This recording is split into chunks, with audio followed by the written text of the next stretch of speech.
I have loved the evil way, spit out my Lord in every way. Yet I'm still welcome in the arms of the church. I don't even know how to do it at all. It's the software hey, welcome to Talking Shop, and we are still in Tim's office with no Tim.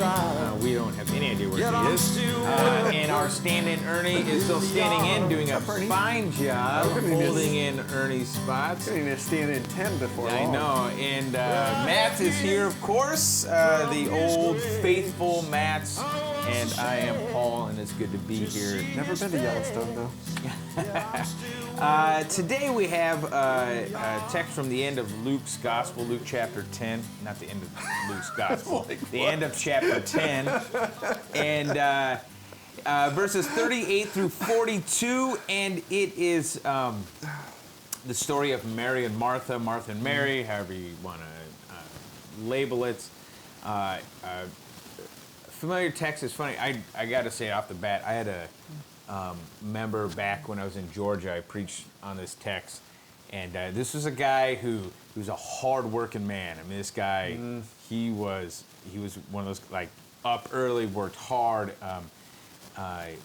never wanted to be sitting around doing much of anything if it wasn't productive. And he walks out of church and shakes my hands, and he kind of leans in. He's like, you know what? That Mary, she was sorry. And he wasn't joking. He thought sitting around, like he was not convinced by my sermon. So we're going to look at this today and whether these characters really should be opposed to each other or maybe it's telling us something better. So it's a short text, which is great for us because... Well, that means we can talk more. We can talk more. Yeah. But starting in verse 38, they come into this home where Martha is there, a woman named Martha. And what is Martha doing? Well, first of all, going back to, this is a continuation of the, in chapter 9, when he sets his face toward Jerusalem. Okay. And then in chapter 10, him saying to the 70, anyone who receives you receives me, anyone who receives me receives I think it's actually the other word. Yeah, who rejects who rejects you rejects me. Right. But anyway, Martha actually receives him. Yep. Now we know from another gospel, if you want to bring this to John, that Mary and Martha are the, we don't know if this is the first time, but they are frequent what do you want to call it? Hosts of Jesus, and they are also the sisters of Lazarus. Yeah. So that's all the connections that we have. But she receives him, and that was that's the first thing that we have in the text. So we know this is a house where he is going to be received, where his words are going to be heard, where the peace has fallen upon the house. You can bring all of those kinds of things into this. This is a good house, you might say. Okay. With Mary and Martha. And so he arrives there, received by Martha. You learn here for the first time in this gospel that she has a sister whose name is Mary. And maybe this is the first thing. What is Mary doing? What's she spending her time doing? Yeah, so they receive her into the house, receive him into the house, and the first thing that happens is Mary goes and sits at Jesus' feet. I mean, this is a great rabbi. His job is to teach and to instruct, and of course, this is what you would want. This is why you would want a rabbi in your house, so that you can have that one-on-one time to learn from him. Yeah. And to grow. Yeah. So she sits at his feet and listens to his words. That's right. This is what she's doing. She's attending to the words of our Lord. And again, who could argue with that, right? Yep. What a wonderful thing to do. Yep. Well, Martha can argue with that. Kind of argue that. Well, or at least she does. Martha is serving, ministering, taking care. Deaconess, yeah. Yeah, there you go. That's, the word there. That's the word. She is taking care of business. You have guests in your home. my house when we have friends over, we have a dinner party or a cocktail party or something. I rarely see my wife like outside of the kitchen. Like she's always there's just a lot of work to be Right. done when you Yeah. have people over, right? Yep. And you can again, I think everyone could relate to this. I mean, they get the frustration. She's working. She's received Yeah. him. To receive somebody is a big responsibility on Yeah. your part, right? You're bringing out the good stuff. You're taking care of people. And she's received a great person. You want to impress this person, Yeah, right? I mean, right. this is like if you know, depending on how big your town is, this is the mayor coming to town, right? Or this Okay, is the you know, because we're not so big and religious, we used to say this is the pastor coming to your house, but that doesn't work as much. It doesn't anymore. work anymore, right? No one cares. You know, this is the mayor coming to town, or this is the congressman stopping Yeah. by the village and wanting to spend time in your house. Your house, right? Yeah. So this is you wanting to make that a best experience for him, Right. right? And so as she's going about this, she looks over. There's her sister, Yeah. who could be helping, and is sitting around. who could be making it a better experience? Right. And so her decision is to appeal to our Lord, to have Him encourage her to help. Right. Right. Basically, there she is. She's sitting there by your feet. Yeah. She's listening to your words. But there's a lot that needs to be done. Well, and why not? I mean, Jesus' second greatest commandment is love your neighbor Love as your neighbor, yourself. right? Martha here is doing a lot of work, and she needs help. And what better to appeal to than Yeah. to the Lord's command Right. to love not just your neighbor in this point, your sister. Yeah. Right? Right. And to help her out and to ease her burden. It would be just. It would be equitable. That's right. It'd be Yep. fair. Yep. And after all, she is part of the house, so why wouldn't she be serving her guests? Right. So, yep. And so in verse 41, our Lord answers her, Martha, Martha. You are. He basically kind of says that you're concerned or you're troubled with a lot of stuff. Right? There's a lot of things going on here. Yeah, you got lots and of burdens. You got lots of burdens, which probably isn't exactly what you wanted to hear. And then he follows it up with. What has Mary done? What does he say?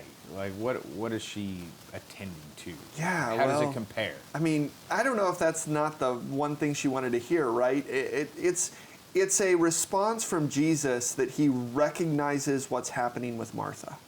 Okay. He acknowledges He knows, yeah. her Troubled. you're doing all of these things, Yeah. and I recognize that you got all this stuff on your Okay. mind, right? So I think she was probably consoled with that.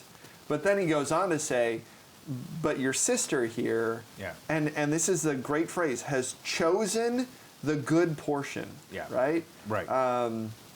And even more than that, it won't be taken away. Yeah, it's not. I'm not gonna taking stop this her. from her. Yeah. Right. Yeah. Now, and so this is so preaching this. So you got the text is kind of lays it out. You see this here. There is some difficulty in. I think want to maybe always post these people against each other as antagonistic. Like you said, you could marshal text, if you will, on both sides. Right. Like if you wanted to say, no, Martha's right, like the guy that walked out of church and he was upset. There's plenty of texts of serving your neighbor. Yep. We just did last week, Good Samaritan, right? Isn't this what you should do? Right. You should serve. You should Yeah. go do these things. Yeah, you isn't should. that the good thing? And the key here, perhaps, is to whom the service is being rendered. Right. And Yeah. and so maybe there's a kind of a question is what sort of service are you going to actually give Jesus, or what does he want from you? Well, and this is one where you can ask the question, what's Martha's motivation for service? Yeah. Right? And in this text, it appears Martha's motivation for service is she has an important guest in her house and she wants to impress him. Yeah. Right? Which everyone would. which- like, you which have a makes important guest sense. in, you want Yep. to look good. Yeah. Yep. And so her entire job for serving is actually not out of love for, I mean, it is out of love for neighbor. She wants to impress him. But it's a little bit of self-love too there. It's reflective upon her. I want to have him impressed by my service to him, right? So this is Martha serving Jesus, right? And saying, shouldn't my sister be serving you as well? Right. And so how does Mary compare to that? What's Mary doing? And so Mary has chosen this great rabbi with all of these teachings to say, you know what? None of this is important. I want to know what he has to give to me. I want to know what he wants from me. So the better service is to receive his word. The better service is to receive what Jesus is bringing into the house, not what you can give Jesus out in the house. Now, and that, for all of you preachers out there, is a great, I mean, that'll, as we like to say, that'll preach. Yeah. I mean, our nature, and shoot, I mean, the natures of whole congregations at times, or even denominations at times, can be this constant moving forward of what are we going to render for our Lord? What are we going to offer him? What are we going to serve him? Right. And not even that those are necessarily bad questions, all in all, although maybe, that the first question is, how are you being served, or what are you receiving from him? What does he bring into the house? Right. Are you acknowledging his presence, and are you receiving what he wants to give? Yeah. Because again, he's a giving God. And I think that's part of what's going on here. And even in the context, I mean, you can look at this. This is not about mission to your community. This is not about evangelism out into the community. This is primarily about worship. Yeah. Right? Okay. When Jesus comes and meets us, what do? Yeah. And our first gut reaction, and because you see this in worship all the time, is what are we going to do to him? Well, we're going to give him all these praise songs. We're going to give him all these prayers. We're going to thank him. Sure. We're going to sing him song. And the question is really, what is God bringing into the house to give to you? Are you sitting at his feet? Are you sitting at his feet? Busying around? Yeah. And so the question isn't serving your neighbor or not serving your neighbor. The question comes into to what are you receiving from our Lord? And that actually is of first importance before kind of the second half of it comes into play, how I'm going to serve my neighbor. And to use Tim's expression from a couple weeks ago, this is not, we often do with this text an illegitimate totalitarian transfer. There's pretty good. There's the word. Fancy. Where we make this about service to neighbor, or this is a very specific instance. When God comes to you, what is the response? And our like you said, often our response is to serve him. What are we going to give back to him? I mean, after all, he's this great guy. He deserves all glory and honor and praise and power and dominion, right? But he's come to us. Yeah. And at that moment, what he wants most from us is for us to have a relationship with him and to sit at his feet and to learn from him. And that is to rest in him. Yes. Into what and that is literally to sit. Yeah. You know, and that what a great gift to give to your people. I think preaching to almost to give them permission, in essence, that yes, there is service you will render and you need to render. Yep, it will come. But here, where Christ is in your midst, where His Word and His sacraments are present for you, just stop for a moment, and because whatever you think you're offering, it's not that much. No. And receive from Him. Yeah. Right? And don't worry about what your response is supposed to be or how you're going to please Him. Right. He's coming to your house.